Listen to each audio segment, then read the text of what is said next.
In a world where heroes are forgotten and truth lies buried, one man's journey from confusion to clarity will shake a nation to its core. When an elderly veteran, lost and alone on the streets of Chicago, pulls out a dusty medal from his pocket, he unknowingly ignites a firestorm that will expose decades of dark secrets, challenge the very foundations of power, and remind us all of the true meaning of courage.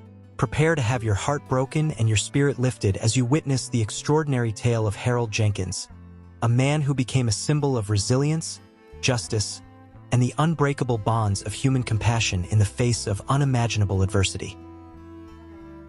The bustling streets of downtown Chicago pulsed with life on a crisp autumn morning.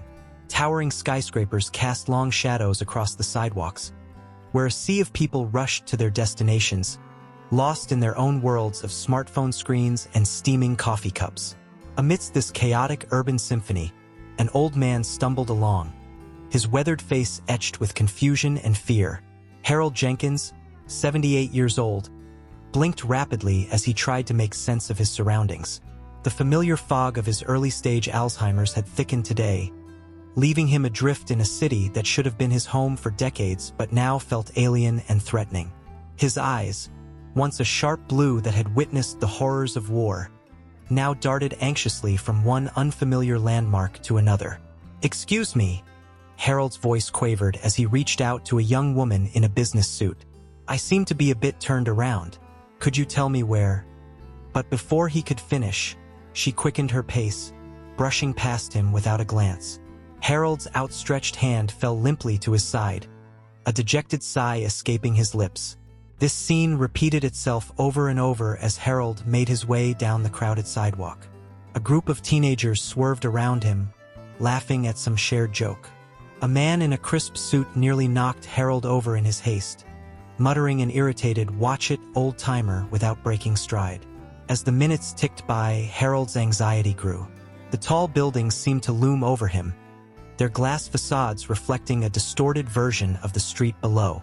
The cacophony of car horns, construction noise, and indistinct chatter blended into a disorienting roar that made Harold's head spin.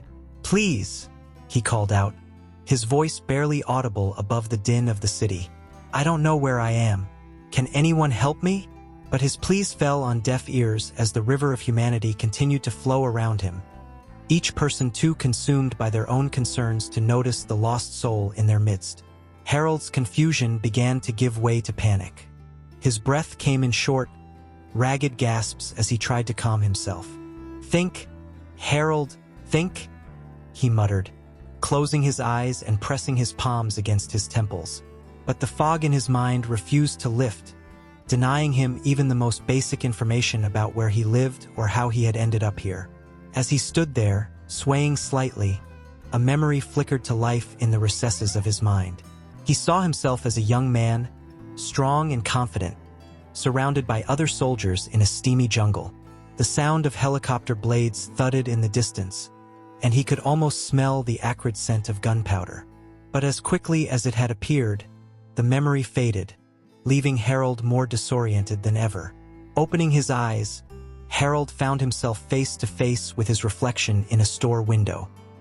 He hardly recognized the man staring back at him, thin wisps of white hair, deep wrinkles, and eyes clouded with confusion and fear. "Who am I?" he whispered, reaching out to touch the cold glass. A businessman, talking loudly on his phone, bumped into Harold, sending him stumbling. "Hey, watch where you're going," the man snapped, shooting Harold an annoyed glance before continuing his conversation. Harold steadied himself against the building, his legs trembling beneath him. He felt so small, so insignificant in this vast urban landscape. The indifference of the passers-by cut deeper than their occasional hostility. It was as if he had become invisible, a ghost drifting through a world that had no place for him. As the day wore on, Harold's physical discomfort began to match his mental anguish. His feet ached from walking, and his throat was parched with thirst. He spotted a small park across the street, its trees offering a welcome respite from the concrete jungle. With great effort, he made his way to a bench and sank down gratefully. From his new vantage point, Harold watched the flow of people passing by. Mothers pushing strollers, joggers with earbuds firmly in place, couples walking hand in hand, all of them with purpose and direction. Everything Harold lacked at this moment. A group of pigeons pecked at the ground near his feet, and Harold found himself envying their simple existence. "At least you know where you belong," he murmured, earning a curious look from a nearby bird. As the afternoon sun began to dip lower in the sky, casting long shadows across the park, Harold's desperation grew. The temperature was dropping, and he had no idea where he would spend the night. The thought of being alone on these unfamiliar streets after dark filled him with dread. With shaking hands, Harold began to search his pockets, hoping to find some clue to his identity or where he lived. His fingers brushed against something cool and metallic in his jacket pocket.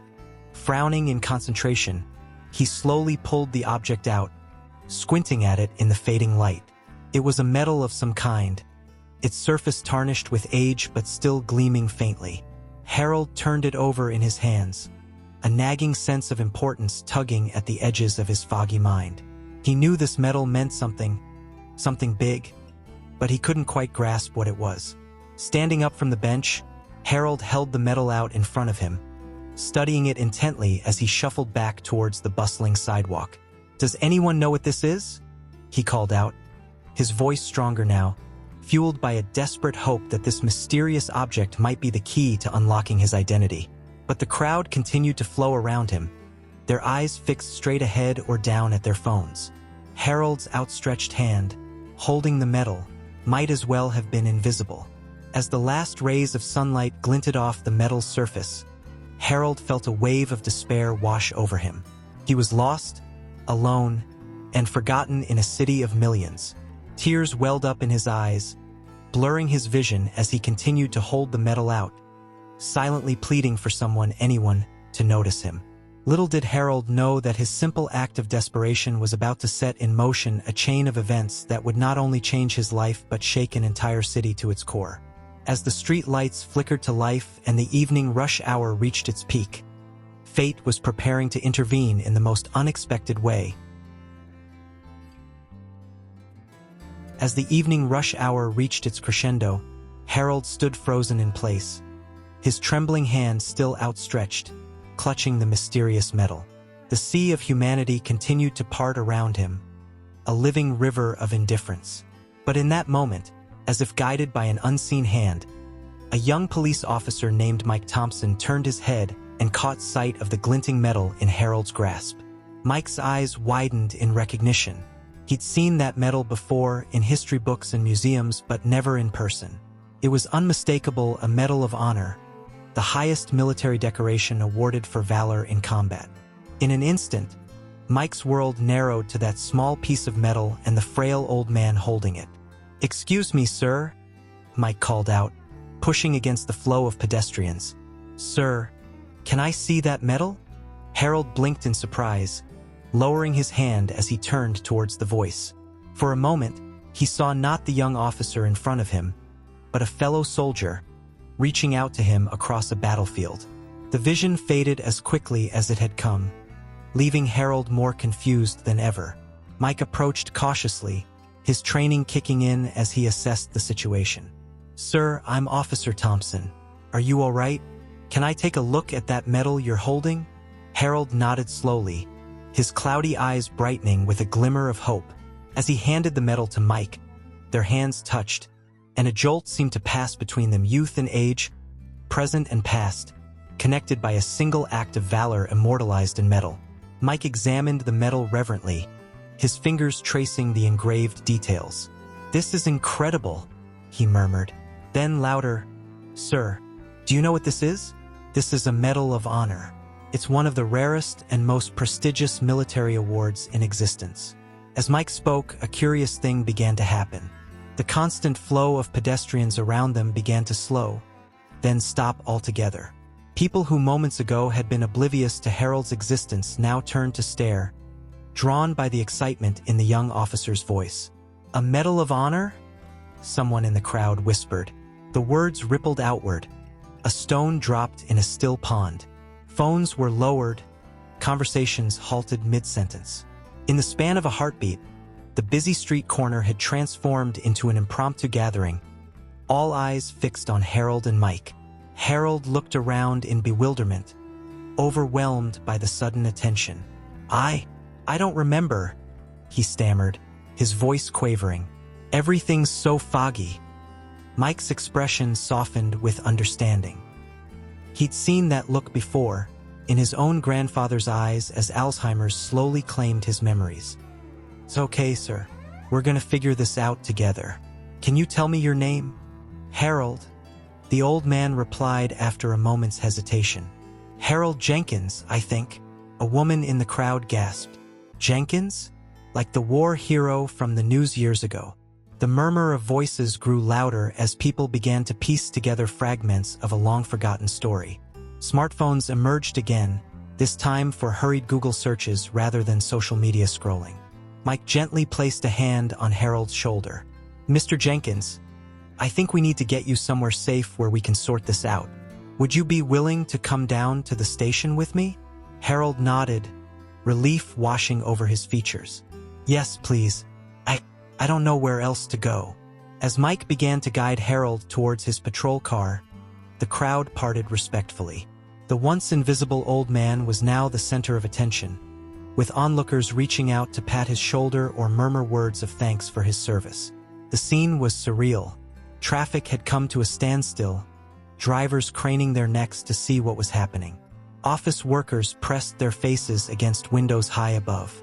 It was as if time itself had stopped, the relentless forward march of the city frozen in a moment of collective awe and rediscovery. As they reached the police cruiser, Mike helped Harold into the passenger seat with gentle care. Before closing the door, he turned to address the gathered crowd. "Folks, I know you all have questions, so do I. But right now, the most important thing is making sure Mr. Jenkins is safe and comfortable. Please, give us some space." The onlookers reluctantly began to disperse, but the energy in the air remained electric. As Mike slid into the driver's seat, he could see people already typing furiously on their phones, no doubt spreading the story across social media platforms. Harold sat quietly, his gnarled hands cradling the Medal of Honor in his lap. His eyes were distant, lost in fragments of memories he couldn't quite grasp. "I was somebody once, wasn't I?" he asked softly, his voice barely audible over the idling engine. Mike's heart clenched at the vulnerability in the old man's tone. "You still are somebody, Mr. Jenkins," he replied firmly, "and we're going to find out exactly who that is." As the police cruiser pulled away from the curb, lights flashing but sirens silent out of respect for Harold's fragile state, Mike couldn't shake the feeling that he had just become part of something much bigger than a simple act of public service. The weight of the medal, the mystery of Harold's past, the spontaneous reaction of the crowd, it all pointed to a story waiting to be uncovered, a truth long buried but refusing to stay hidden. Little did Mike know that his decision to help one lost old man would set in motion a chain of events that would uncover long-buried secrets, challenge the foundations of power, and ultimately force an entire nation to confront a dark chapter of its history. As the city lights blurred past the car windows, Harold dozed fitfully, the medal clutched tightly to his chest. And in police stations, newsrooms, and shadowy government offices across the country, the first ripples of a coming storm began to spread. The stage was set. The city that had ignored Harold in his hour of need would soon find itself unable to look away from the explosive truth his reappearance would unveil. And at the center of it all, an unlikely pair, a young cop driven by a sense of justice and an old soldier lost in the fog of his own mind, were about to embark on a journey that would change them both forever. The fluorescent lights of the police station buzzed softly overhead as Mike gently guided Harold to a comfortable chair in a quiet interview room. The stark contrast between the bustling city streets and the calm interior seemed to ease some of Harold's confusion, his eyes losing some of their frantic energy. "Mr. Jenkins?" Mike began, his voice soft and respectful. "I know you're having trouble remembering things, but I'm hoping we can work together to piece some of this together. Is that okay with you?" Harold nodded slowly, his gnarled hands still clutching the Medal of Honor. "I'll try, son. It's all so foggy." As Mike began to ask gentle questions about Harold's past, something extraordinary started to happen. Like a projector flickering to life in a dark room, fragments of memory began to surface in Harold's mind, vivid and intense. Suddenly, Harold wasn't in the police station anymore. He was 22 years old again, crouched in the sweltering heat of a Vietnamese jungle. The air was thick with the acrid smell of gunpowder and the metallic tang of blood. Sweat stung his eyes as he peered through the dense foliage, his M16 rifle clutched tightly against his chest. "Charlie Company, move out!" The command crackled through his radio, and Harold found himself on his feet, moving through the jungle with his fellow soldiers. The sound of distant gunfire punctuated the eerie silence. Back in the interview room, Harold's eyes had taken on a faraway look. His voice, when he spoke, was stronger, clearer, the voice of a young man reliving the most intense moments of his life. "We were on a recon mission," Harold said, his words tumbling out in a rush. "Deep in VC territory. It was supposed to be in and out, but then all hell broke loose." Mike leaned forward, captivated. He'd heard war stories before, but never like this, never with such raw, immediate intensity. In Harold's mind, the scene shifted. They were pinned down now, taking heavy fire from an unseen enemy. The air was filled with the staccato rhythm of gunfire and the screams of wounded men. "Jenkins!" a voice called out over the chaos. "We need to take out that machine gun nest." Harold described the scene to Mike, his hands moving as if he were still holding his rifle. "I knew what I had to do. It was suicide, but if I didn't, we'd all die there in that godforsaken jungle." The memory crystallized with startling clarity. Harold saw himself charging through the underbrush, bullets whizzing past his head. He felt the impact as one caught him in the shoulder, but adrenaline pushed him forward. Somehow, he reached the enemy position, tossing a grenade with pinpoint accuracy. "The blast knocked me off my feet," Harold continued, his voice filled with wonder at his own past actions. "When I came to, it was quiet, too quiet." Mike listened, spellbound, as Harold recounted how he had single-handedly turned the tide of the battle, saving his entire unit.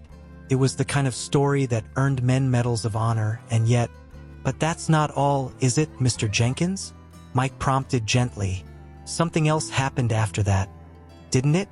Harold's face clouded over, the certainty in his eyes replaced by confusion and a hint of fear. I don't know. It's all jumbled after that. Bright lights, strange voices, and then nothing. Just nothing for a long, long time." Mike's investigative instincts kicked into high gear. The story Harold had just told was incredible enough, but the gaps, the missing pieces, suggested something even more extraordinary. "Mr. Jenkins," Mike said carefully, "according to official records, you were listed as missing in action shortly after the battle you just described. You were presumed dead for decades." Harold's eyes widened in shock. Decades? But how, where? Before Harold could finish his thought, a sharp knock at the door interrupted them. A senior officer entered, his face grave. "Thompson," he said, addressing Mike, "I need to speak with you. Now." Mike hesitated, looking back at Harold, who seemed lost in thought once more. "It's okay, son," Harold said softly. "I'm not going anywhere." As Mike stepped out of the room, he couldn't shake the feeling that he had just scratched the surface of a mystery far deeper and more dangerous than he could have imagined. The heroism Harold had displayed was undeniable, but the circumstances surrounding his disappearance and sudden reappearance decades later hinted at something far more complex. In the hallway, Mike's superior fixed him with a stern look. "Thompson, do you have any idea what you've stumbled into? We've got calls coming in from the Pentagon, the VA, even some agencies I've never heard of. Whatever this old man's story is, it's big, and potentially very, very classified." Mike's mind raced. What had happened to Harold Jenkins after that fateful battle? Where had he been all these years? And why were so many powerful people suddenly interested in a confused old man wandering the streets of Chicago? As Mike turned to look back through the interview room window, he saw Harold staring at his reflection in the two-way mirror, his eyes filled with a mixture of confusion and dawning realization. In that moment, Mike knew that unraveling the mystery of Harold Jenkins would be the most important, and possibly the most dangerous task of his career. Little did he know that the simple act of helping a lost old man would soon plunge him into a web of decades-old conspiracies, government secrets, and moral quandaries that would shake his understanding of right and wrong to the very core. As the senior officer continued to speak, outlining the sensitive nature of the situation, Mike's resolve hardened. Whatever the cost, he would uncover the truth behind Harold Jenkins' lost years, for Harold's sake, and for the sake of justice itself. The fluorescent lights of the Chicago Police Department's records room buzzed softly as Mike Thompson hunched over a computer terminal, his eyes burning from hours of intense focus. The young officer had barely slept since bringing Harold Jenkins in, driven by an insatiable need to uncover the truth behind the old veteran's mysterious past. As Mike scrolled through yet another heavily redacted military file, a familiar frustration welled up inside him. Every lead seemed to end in a dead end or, more disturbingly, a wall of black ink hiding crucial information. But amid the sea of bureaucratic obfuscation, a pattern was emerging, one that sent chills down Mike's spine. "This doesn't add up," Mike muttered to himself, scribbling notes on a well-worn legal pad. Harold's service record was exemplary up until the point of his disappearance, but after that, things got strange. Conflicting reports, missing documents, and vague references to classified operations painted a picture far more complex than a simple case of a soldier lost in action. A soft knock on the door frame startled Mike from his concentration. He looked up to see Sarah Chun, a fellow officer and trusted friend, leaning against the doorway with concern etched on her face. "Mike, it's 3 a.m. You need to get some rest," Sarah said, her voice a mixture of worry and exasperation. Mike shook his head, gesturing to the mess of papers surrounding him. "I can't, Sarah. Not yet. There's something big here. I can feel it. Look at this." He waved her over, pointing to his computer screen. "Harold's unit was officially on a recon mission when they were ambushed, right? But I found references to something called Operation Nightshade in the margins of these reports. It's heavily redacted, but it seems to have been running concurrent with Harold's mission." Sarah leaned in, her brow furrowing as she scanned the documents. "Mike, this is some deep classified stuff. Are you sure you want to be digging into this?" Before Mike could respond, his phone buzzed with an incoming text. The number was blocked, and the message sent a chill down his spine. "Officer Thompson, your curiosity is admirable but dangerous.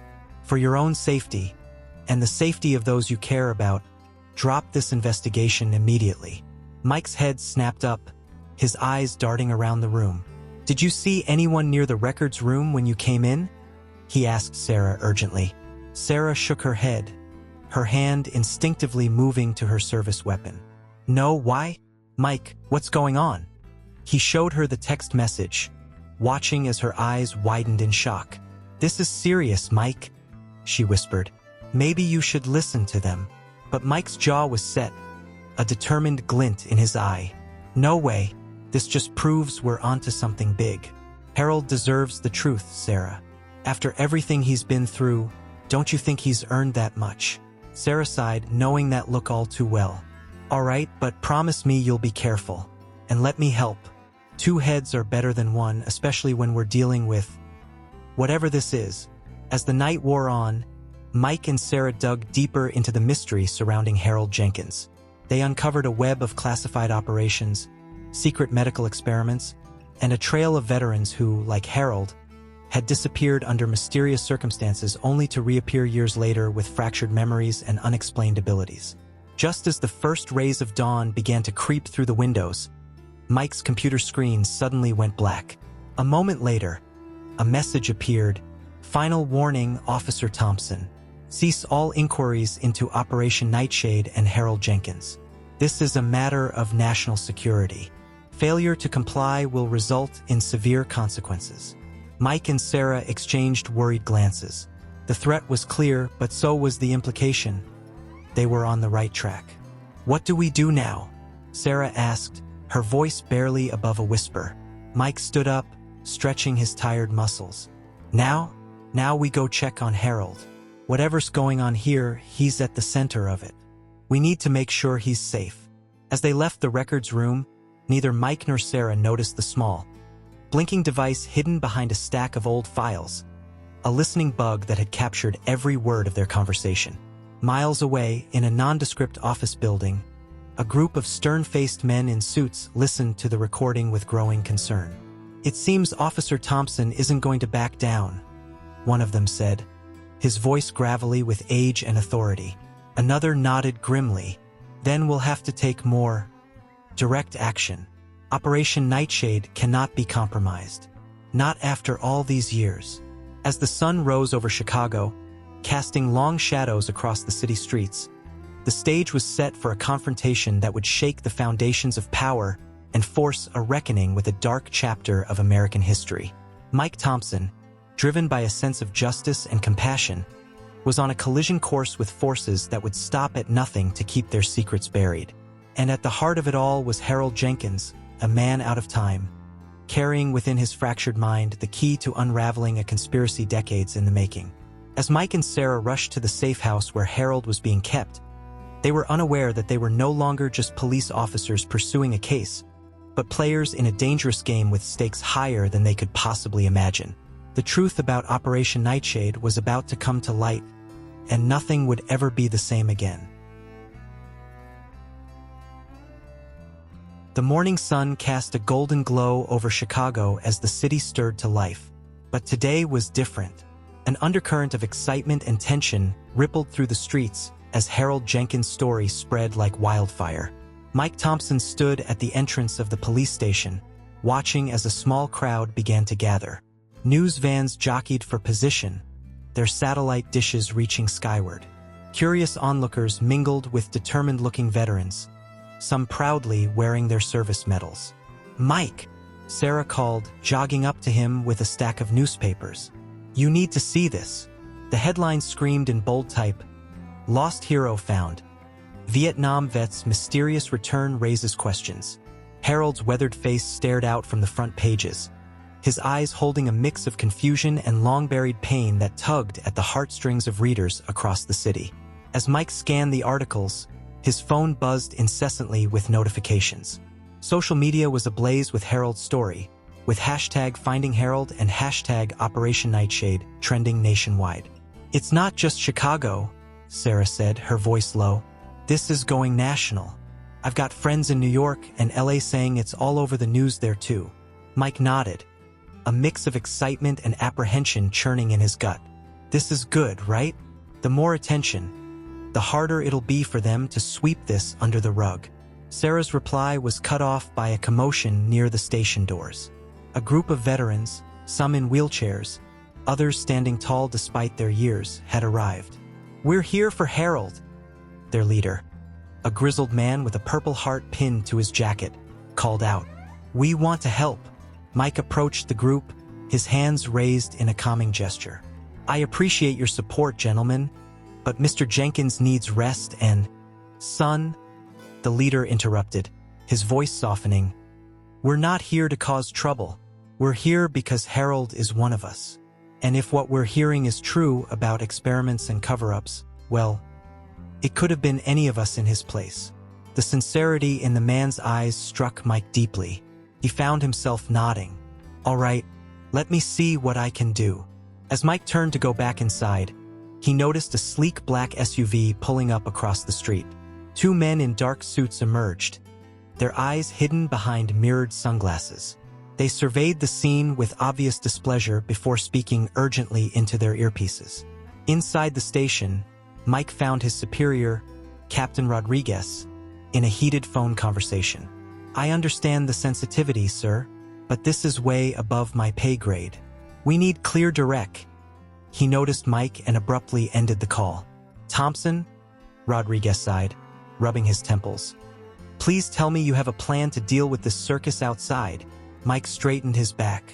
"Sir, I think we need to embrace this. The public support could be crucial in uncovering the truth about what happened to Harold and the others." Rodriguez's eyes narrowed. "Others? Thompson, what exactly have you been digging into?" Before Mike could respond, Sarah burst into the office. "You need to see this," she said breathlessly, turning on the TV. The screen flickered to life, showing a live press conference. A distinguished-looking man in military dress stood at a podium, flanked by government officials. "We are aware of the situation regarding Harold Jenkins," the man was saying, his voice carefully measured. "While we celebrate the return of one of our nation's heroes, we must caution against speculation and rumor. Much of Mr. Jenkins' service record remains classified for reasons of national security. We ask for patience and discretion as we work to address this sensitive matter." Mike's fists clenched at his sides. "They're trying to control the narrative," he muttered. As if on cue, his phone buzzed with another anonymous message. "Final warning. Stand down or face the consequences." Mike looked up, meeting Sarah's worried gaze and Captain Rodriguez's stern one. In that moment, he made a decision that would change everything. "Sir," he said, turning to Rodriguez, "I think it's time we told the public what we know. All of it." Rodriguez's eyes widened. "Thompson, are you out of your mind? Do you have any idea what you're suggesting?" "I do, sir," Mike replied, his voice steady. "And I also know that if we don't act now, the truth might be buried forever." As if to underscore his words, a commotion erupted outside. The crowd had grown, their chants now clearly audible. "Justice for Harold! Truth now!" Rodriguez looked from Mike to the window and back, conflict clear on his face. Finally, he nodded. "God help us all," he muttered. "Do it." Within the hour, Mike found himself standing before a forest of microphones, camera flashes popping like lightning. Sarah stood supportively at his side as he began to speak. "Good morning," Mike said, his voice carrying across the hushed crowd. "My name is Officer Mike Thompson. 3 days ago, I encountered a lost, confused veteran on these streets. Since then, I've uncovered evidence of a decades-long conspiracy involving secret military experiments, cover-ups, and the exploitation of our nation's heroes." A gasp rippled through the assembled crowd. In the back, Mike noticed the men in dark suits speaking urgently into their phones. "I stand here today to call for a full, transparent investigation into Operation Nightshade and all related programs. Harold Jenkins and countless others like him deserve the truth. They deserve justice." As Mike continued to lay out the evidence he and Sarah had uncovered, the crowd's reaction grew more intense. Cheers mixed with angry shouts, while reporters frantically scribbled notes and broadcasters whispered urgently into their microphones. Across the city, people gathered around televisions and smartphones, transfixed by Mike's revelations. In diners and office buildings, on buses and street corners, a collective shock gave way to outrage and determination. By the time Mike finished speaking, it was clear that Chicago, and indeed, the entire nation, had been irrevocably changed. The genie was out of the bottle, and no amount of government denial or media spin could put it back in. As Mike stepped away from the microphones, his phone buzzed one last time. The message was simple: "You were warned." Looking out at the energized crowd, at Sarah's proud smile, and thinking of Harold and all the other veterans who had suffered in silence for so long, Mike knew that whatever consequences came, he had made the right choice. The city had mobilized, united in a cause that transcended political divides and generational gaps.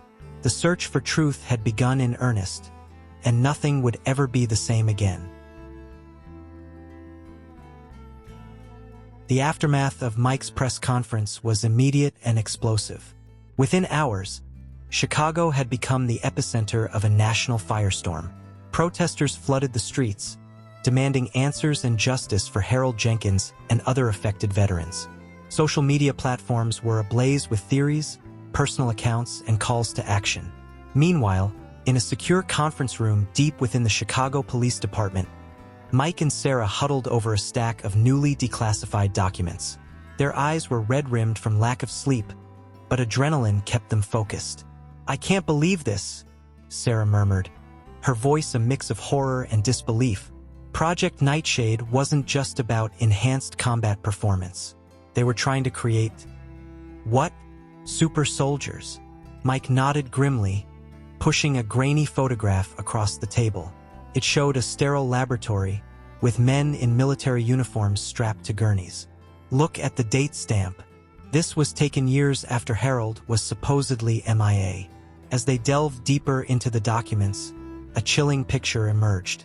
Operation Nightshade had been a top-secret program aimed at pushing the boundaries of human potential. Using a combination of experimental drugs, psychological conditioning, and cutting-edge technology, scientists had sought to create soldiers with enhanced strength, heightened senses, and even psychic abilities. But why Harold? Sarah wondered aloud. Why him and the others? The answer came in the form of a heavily redacted psychological profile. They were looking for subjects with exceptional willpower and mental resilience. Mike Reed, his voice tight with anger. Combat veterans who had already demonstrated extraordinary courage under fire. They exploited their bravery, Sarah said, disgust evident in her tone. Used their patriotism against them. As they continued to piece together the puzzle, a soft knock at the door made them both jump. Captain Rodriguez entered, his face grave. Thompson, Chun, you need to see this. He turned on a small TV in the corner of the room. A live press conference was underway.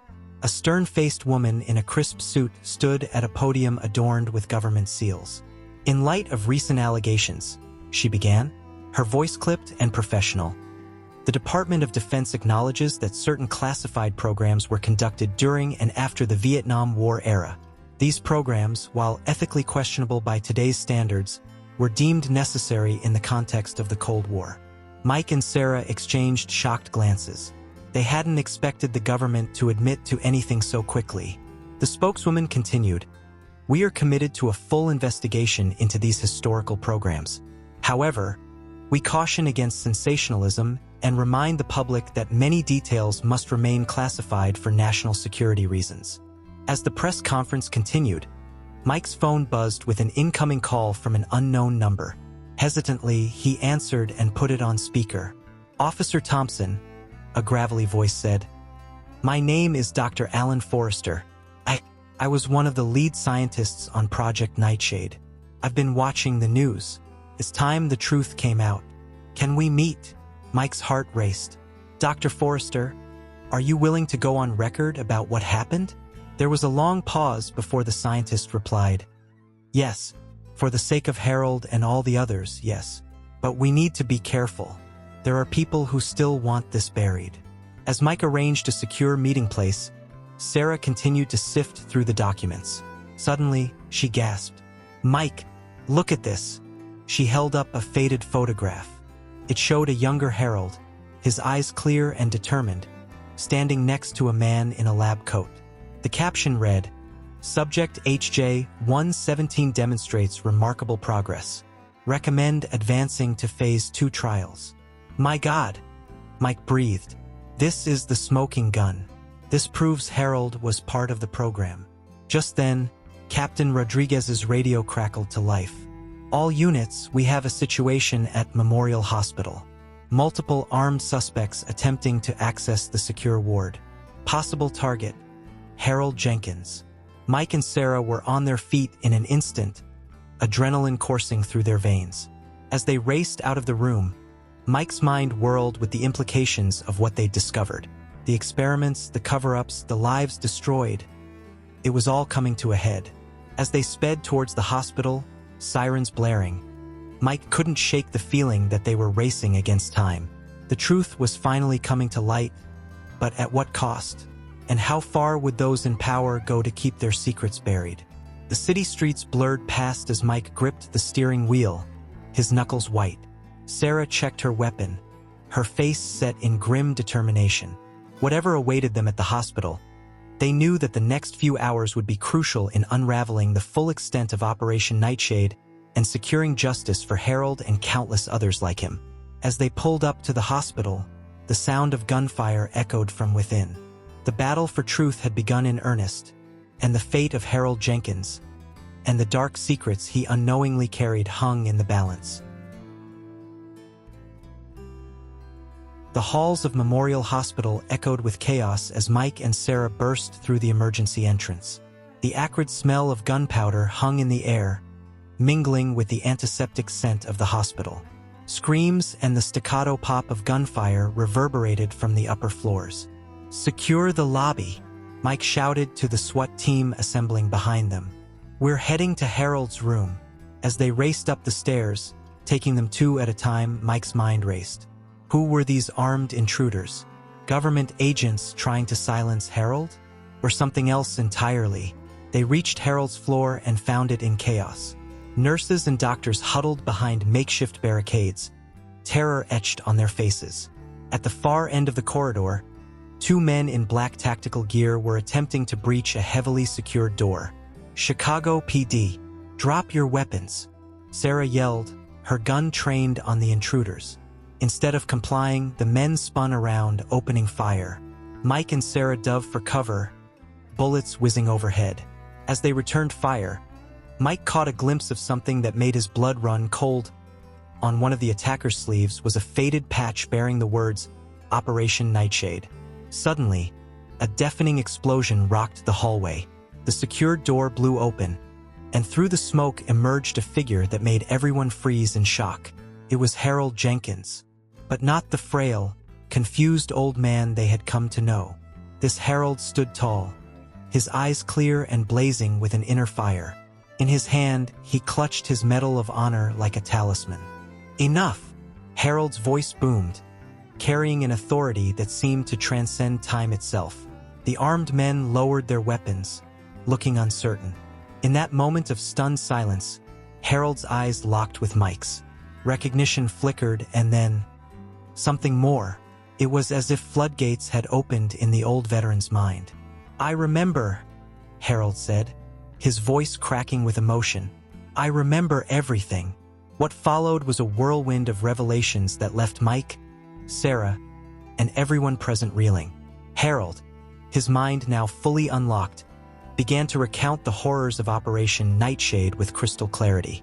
He spoke of underground facilities where he and other soldiers were subjected to experimental treatments, of excruciating pain as their bodies and minds were pushed beyond human limits, of the guilt and shame that followed as they were forced to use their newfound abilities in covert operations that violated every code of military honor.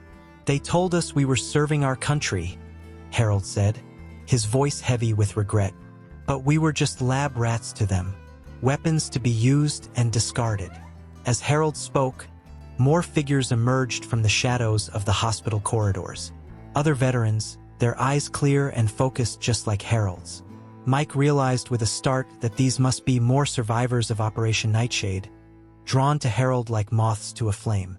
The armed intruders, now outnumbered and outmatched, surrendered without further resistance. As they were being handcuffed, one of them looked at Harold with a mix of fear and awe. "How did you break the conditioning?" he asked. "It was supposed to be permanent." Harold held up his Medal of Honor. "Some bonds are stronger than any conditioning," he said simply. "The oath I took to defend this country and its people, that never faded." As the situation stabilized, the sound of helicopters filled the air. Through the windows, Mike could see news choppers circling the hospital. This confrontation, it seemed, had just become breaking news across the nation. Moments later, Mike's phone buzzed. It was Dr. Forrester, the Nightshade scientist who had reached out earlier. "Officer Thompson," he said, his voice urgent. "I'm watching the news. Is it true? Has Jenkins really recovered his memories?" "It's true," Mike confirmed. "Dr. Forrester, we need you to come in. Your testimony could be crucial in exposing the full scope of this operation." There was a long pause before the scientist replied. "I'll do it. God help me. I'll tell everything I know. It's time to make this right." As Mike ended the call, he turned to find Harold standing beside him. Looking more like the decorated war hero he truly was than the lost old man they had found on the streets. "What happens now, son?" Harold asked, his voice carrying the weight of decades of hidden truths.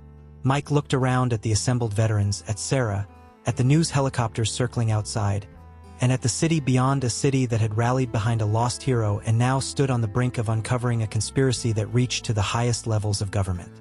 "Now," Mike said, his voice firm with resolve, We make sure the truth comes out. All of it. No matter who it implicates or how high this goes. You and every other veteran deserve nothing less." Harold nodded, a small smile playing at the corners of his mouth. "Then let's get to work, shall we?" As they made their way out of the hospital, flanked by the other Nightshade veterans, Mike knew that the real battle was just beginning. The confrontation in the hospital was just the opening salvo in what promised to be a long, difficult fight for justice and truth. But looking at Harold, standing tall, his Medal of Honor gleaming on his chest, surrounded by fellow veterans who had found the strength to reclaim their memories and their dignity, Mike felt a surge of hope. The city of Chicago, and indeed the entire nation, had been awakened. And now, with the truth finally emerging from the shadows, there would be no going back. The reckoning for Operation Nightshade had begun, and the world would never be the same. The afternoon sun cast long shadows across Chicago's bustling streets as a convoy of unmarked black SUVs sped through the city. Inside the lead vehicle, Mike Thompson sat tensely beside Harold Jenkins, his eyes constantly scanning their surroundings. Sarah Chun followed closely in another car, coordinating with a group of trusted officers and Nightshade veterans who had volunteered to help. "We've got company," Sarah's voice crackled over the secure radio. "3 vehicles, heavily tinted windows, no plates. They're not even trying to be subtle anymore." Mike's jaw clenched. The government's desperation to recapture Harold and suppress the truth about Operation Nightshade had reached a fever pitch. After the hospital confrontation, it had become clear that powerful forces were willing to go to extreme lengths to keep their secrets buried. "Harold," Mike said, turning to the old veteran, "are you sure you're up for this? It's not too late to turn back." Harold's eyes, clear and determined, met Mike's. "Son, I've been running from the truth for decades. It's time to face it head-on, whatever the cost." Suddenly, the radio crackled to life again. "They're making their move," Sarah shouted. The sound of screeching tires and crunching metal filled the air as one of the pursuing vehicles rammed into Sarah's car. "Hold on," Mike yelled, swerving sharply to avoid a collision. The city streets became a blur as their convoy weaved through traffic, the pursuers hot on their heels. As they rounded a corner, Mike's heart sank. A roadblock loomed ahead, manned by stern-faced agents in dark suits. "We're boxed in," he muttered, frantically searching for an escape route. Just then, a cacophony of honking horns erupted around them. To Mike's amazement, civilian cars began to pull out of alleyways and side streets, forming a protective barrier around their convoy.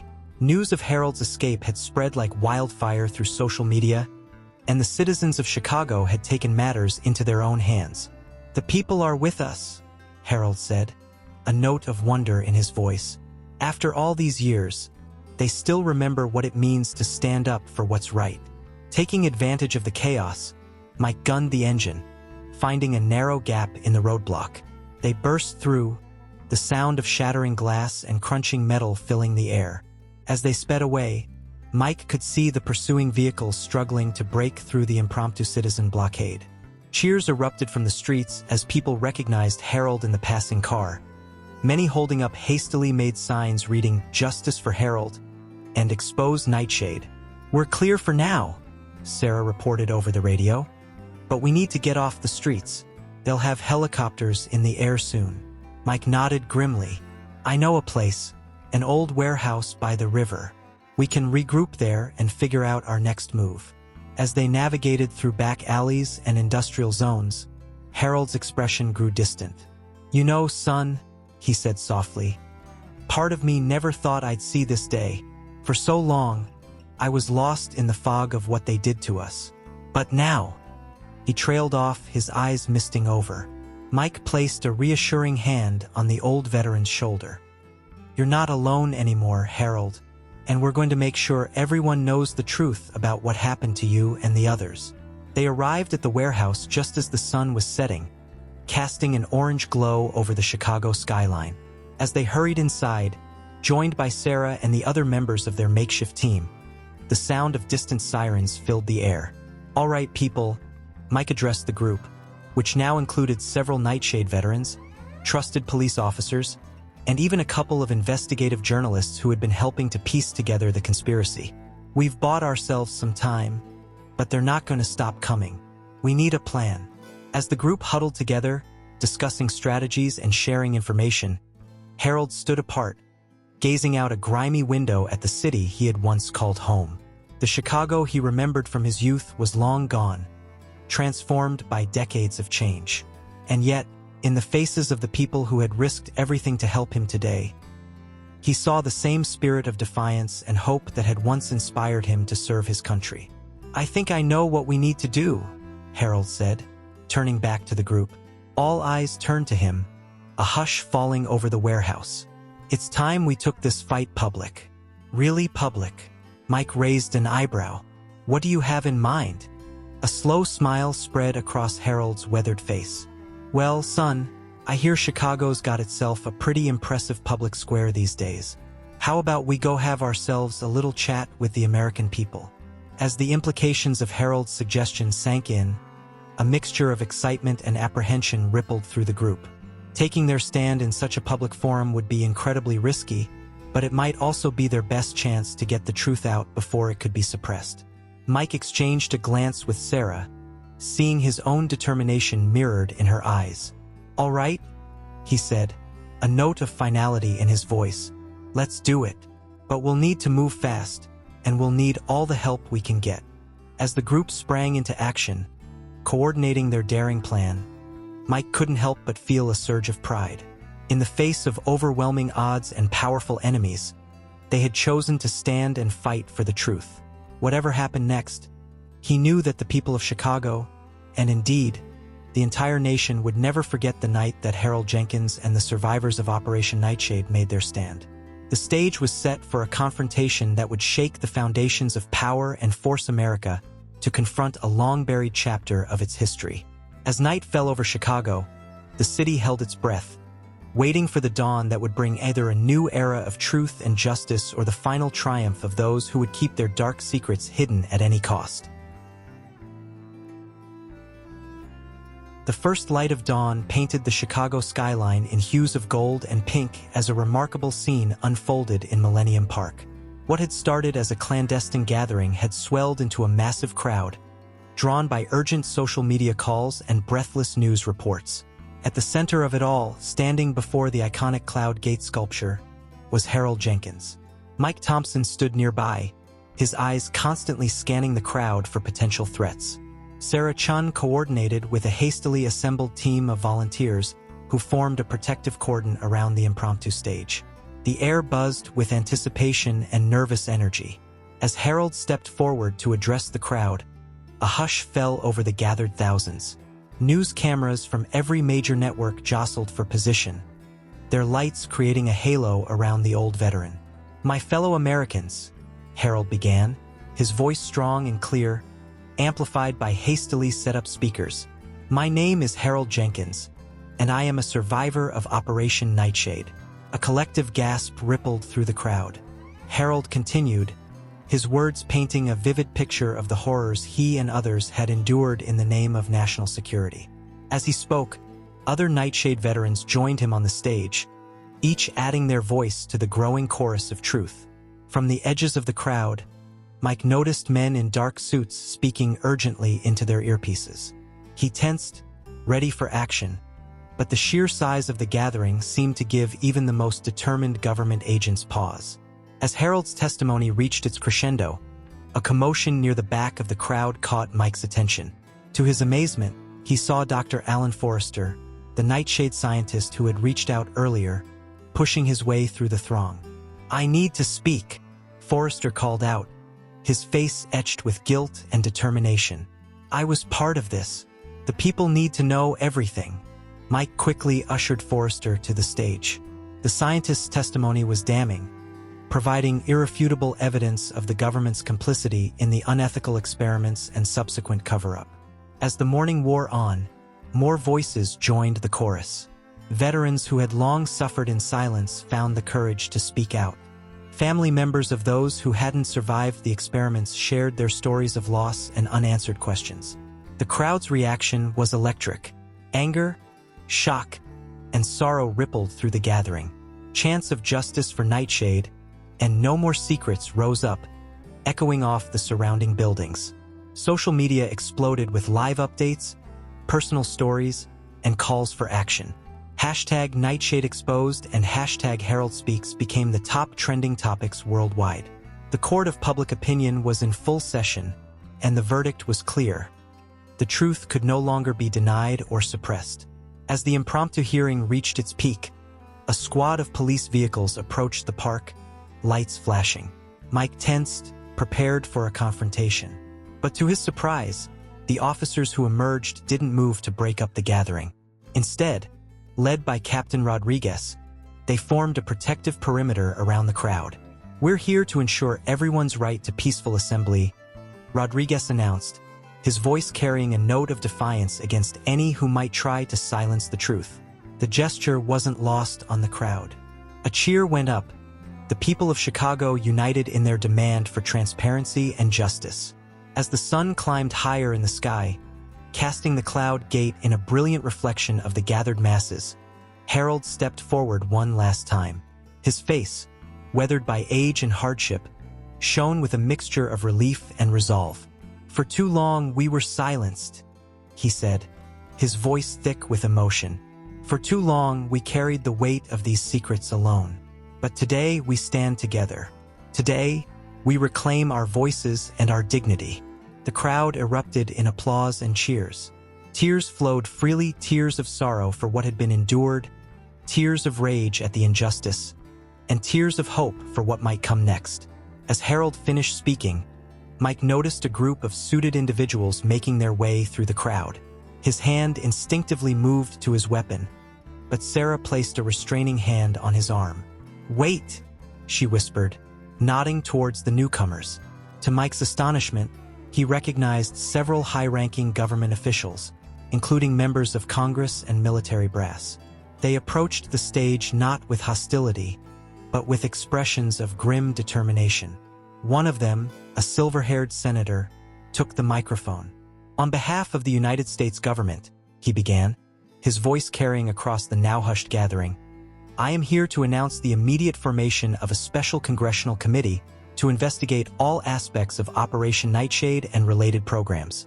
A roar of approval rose from the crowd. The senator continued, pledging full transparency, protection for whistleblowers, and a commitment to justice for all those affected by the secret programs. As the official proceedings began to take shape, Mike found himself standing next to Harold.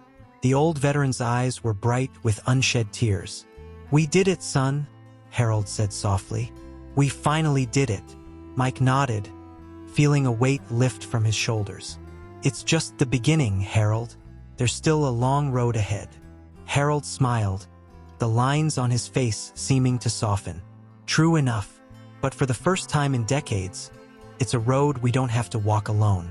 As the morning turned to afternoon, the gathering in Millennium Park transformed into something more, a celebration of truth, a demand for justice, and a reaffirmation of the power of the people to hold their government accountable. The tribunal of public opinion had rendered its verdict, and the impact would be felt for generations to come. Operation Nightshade had finally been exposed to the light of day, and though the path forward was uncertain, one thing was clear: the truth, once unleashed, could never be caged again. 6 months had passed since that fateful morning in Millennium Park. Chicago's winter had given way to spring, and with it came a sense of renewal that seemed to mirror the city's collective journey towards healing and justice. Mike Thompson stood at the entrance of a newly constructed facility on the outskirts of Chicago. The sign above the door read Veterans Rehabilitation and Care Center, dedicated to the survivors of Operation Nightshade. He took a deep breath, steeling himself for the emotions that always welled up when he visited this place. As he walked through the corridors, Mike saw the fruits of their long struggle. State-of-the-art medical equipment, dedicated mental health professionals, and most importantly, a sense of community among the veterans who had for so long suffered in isolation. The walls were adorned with artwork created by the residents, each piece telling a story of pain, resilience, and hope. He found Harold in the center's garden, tending to a small plot of vegetables. The old veteran looked up as Mike approached, a warm smile spreading across his face. "Mike, my boy," Harold greeted him, his voice stronger than it had been in years. "Come to check up on us old-timers again?" Mike chuckled, helping Harold to his feet. "Just making sure you're staying out of trouble, sir." As they walked together, Harold filled Mike in on the latest developments. The congressional investigations were ongoing, with new revelations coming to light almost daily. Several high-ranking officials had been indicted, and sweeping reforms were being implemented across various government agencies. "It's not perfect," Harold admitted, "but it's a start. At least now we can face our past and try to make amends." They made their way to a small amphitheater where a group of veterans and their families had gathered.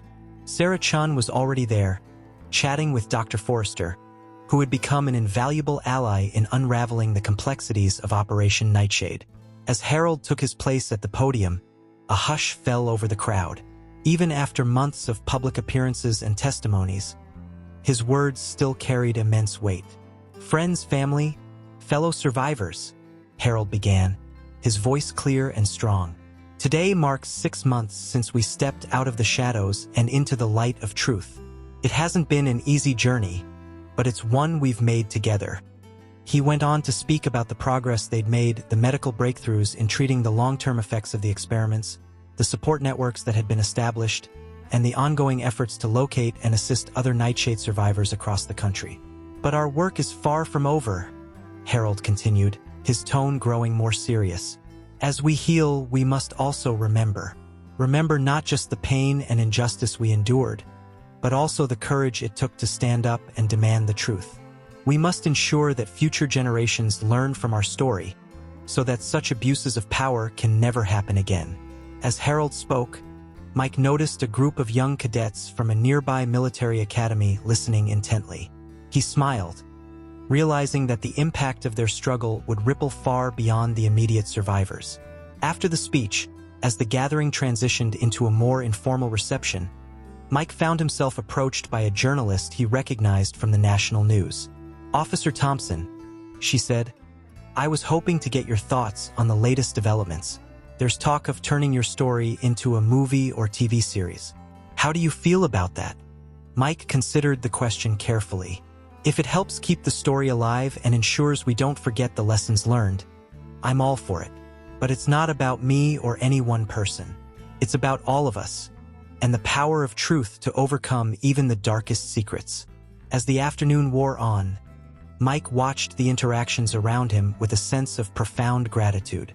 Families reunited after years of estrangement, veterans finding solace in shared experiences, and a new generation learning the true meaning of service and sacrifice. Near sunset, Mike found Harold standing alone by a newly erected memorial wall. Engraved on its surface were the names of all known Nightshade victims, those who had survived and those who had not. "You know, son," Harold said softly as Mike joined him, "there were times during those dark years when I thought my life was over, that everything I'd fought for, everything I believed in, had been a lie." He turned to Mike, his eyes shining with unshed tears. "But standing here now, seeing all we've accomplished, I realized that it wasn't the end. It was a new beginning. We've turned our pain into purpose, our suffering into strength." Mike nodded, feeling a lump form in his throat. "You've changed so many lives, Harold. Not just the Nightshade survivors, but all of us. You taught us what real courage looks like." As the last rays of sunlight painted the sky in brilliant hues of orange and purple, a soft breeze rustled through the garden. It carried with it the scent of new growth, of healing, of hope. Harold placed a weathered hand on the memorial wall, his fingers tracing the engraved names. "We remember," he whispered, "and in remembering, we ensure that their sacrifices were not in vain." Mike stood silently beside him, honoring the moment. He thought about the long journey that had brought them here, from a confused old man wandering the streets to a national reckoning with a dark chapter of history. It hadn't been easy, and there were still challenges ahead, but the truth had prevailed. As twilight deepened into night, small lights illuminated the memorial wall, casting a soft glow over the gathered community. In that gentle light, Mike saw not just the scars of the past, but the promise of a future built on honesty, accountability, and the unbreakable bonds forged in the crucible of shared struggle. The story of Harold Jenkins and Operation Nightshade would be told for generations to come. But more than that, it would serve as a testament to the enduring power of the human spirit, and a reminder that even in the darkest of times, the light of truth could never truly be extinguished. As Mike left the center that night, he carried with him a renewed sense of purpose. The fight for justice might never be truly over, but as long as there were people willing to stand up for what was right, there would always be hope. And in the end, that was the greatest victory of all. So, if you haven't subscribed yet, click the subscribe button below and join our community. Based on your interests, we've picked this story for you that's showing on your screen right now. Click to watch it now. We're sure you'll love it. See you next time.